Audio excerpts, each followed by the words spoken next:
আসসালামু আলাইকুম ফ্রেন্ডস, অ্যাডজেট শিখে আপনাদেরকে স্বাগতম। আপনারা সবাই কেমন আছেন? আশা করি সবাই ভালো আছেন। বরাবরের মতো আপনাদের সাথে আছি আমি সাইফুল ইসলাম। চলে এসেছি নতুন একটি টিউটোরিয়াল নিয়ে। সো আজকের টিউটোরিয়ালটি কোন বিষয়ের উপর হতে চলেছে সেটা নিশ্চয়ই আপনারা টাইটেল এবং থাম্বনেল দেখে অলরেডি বুঝে গেছেন। তো আমি কথা বাড়াবো না, চলে যাব মেইন টিউটোরিয়ালে। আর মেইন টিউটোরিয়ালে যাওয়ার আগে একটা কথা বলে নিতে চাই, আপনি যদি আমার চ্যানেলে নতুন হয়ে থাকেন তাহলে অবশ্যই আমার চ্যানেলটি সাবস্ক্রাইব করে নোটিফিকেশন বেলটি অন করে দিবেন। আর যারা অলরেডি সাবস্ক্রাইব করে রেখেছেন তাদেরকে অনেক অনেক ধন্যবাদ। যারা আমার এই ভিডিওটি ফেসবুক থেকে দেখছেন তারা আমার পেজটি ফলো করে সাথেই থাকবেন। তো চলুন চলে যাই মেইন টিউটোরিয়ালে।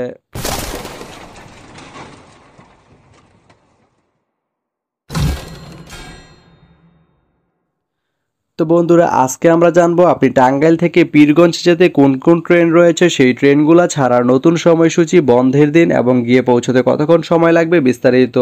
তো আমি যদি আপনাদেরকে ট্রেনের সময়সূচিগুলো বলে দিই, আপনি টাঙ্গাইল থেকে পীরগঞ্জ যেতে প্রথমেই যে ট্রেনটি রয়েছে সেটি হচ্ছে একতা। একতা ট্রেনটি টাঙ্গাইল থেকে ছাড়বে দুপুর 12টা 4 মিনিটে এবং এটি পীরগঞ্জ গিয়ে পৌঁছবে সন্ধ্যা 7টা 51 মিনিটে। এই ট্রেনটির কোনো অফ ডে নেই। এরপরে রয়েছে দ্রুতযান। দ্রুতযান ট্রেনটি টাঙ্গাইল থেকে ছাড়বে রাত 10টা 3 মিনিটে এবং এটি পীরগঞ্জ গিয়ে পৌঁছবে ভোর 5টা 11 মিনিটে। এই ট্রেনটির কোনো অফ ডে নেই।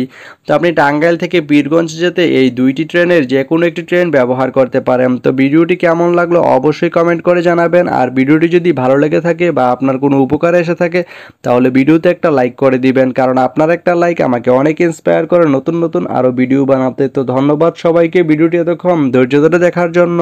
ভালো থাকবেন, সুস্থ থাকবেন, অ্যাডজেট শিক্ষার সঙ্গেই থাকবেন।